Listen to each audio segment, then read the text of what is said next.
सर्व महापालिकांची निवडणूक एकाच टप्प्यात होणार असल्याची माहिती सूत्रांनी दिली। जानेवारीच्या तिसऱ्या आठवड्यात त्यासाठीचं मतदान होईल अशी माहिती सूत्रांकडून मिळते। नागपूर आणि चंद्रपूर या दोनच महापालिका अशा आहेत की जिथं 50% आरक्षणाची मर्यादा ओलांडली गेली आहे। त्यामुळे इथं आधी 50%च्या आत आरक्षण दिलं जाईल, अशा पद्धतीनं पुनर्रचना करून मगच तिथं निवडणूक घेतली जाईल असा तर्क होता। मात्र आयोगाच्या सूत्रांनी त्याचा इन्कार केलाय। 50%ची मर्यादा ओलांडली गेली आहे, अशा ठिकाणी निवडणूक घेऊ नये असं न्यायालयानं निकालात कुठंही म्हटलेलं नाहीये।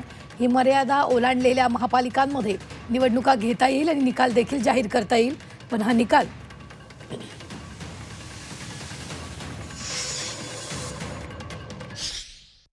चंद्रपूर ओबीसीचा संपूर्ण विषय अजूनही न्यायाधीन आहे। तर या सगळ्या निवडणुका कधीपर्यंत लागतील आणि नागपूर आणि चंद्रपूरला? माझ्या माहितीप्रमाणे तर उद्या परवा निवडणुका लागत आहे। 2-3 दिवसात निवडणुका लागतील असं दिसतंय। न्यायालयाचा काही निर्णय आलेला आहे, पण नागपूर आणि चंद्रपूर इथे 50%ची मर्यादा ओलांडलेली आहे। त्यामुळे सगळे एकत्रच होतील किंवा काय, नेमकं काय वाटतं? नाही, आता नागपूर आणि चंद्रपूर जे आहेत ते दोन्ही महानगरपालिकेचे इलेक्शन यांच्या बरोबरच होतील। 27+2 असे 29 महानगरपालिकेचे इलेक्शन या त्यांच्या आचारसंहितात एकत्रच लागतील।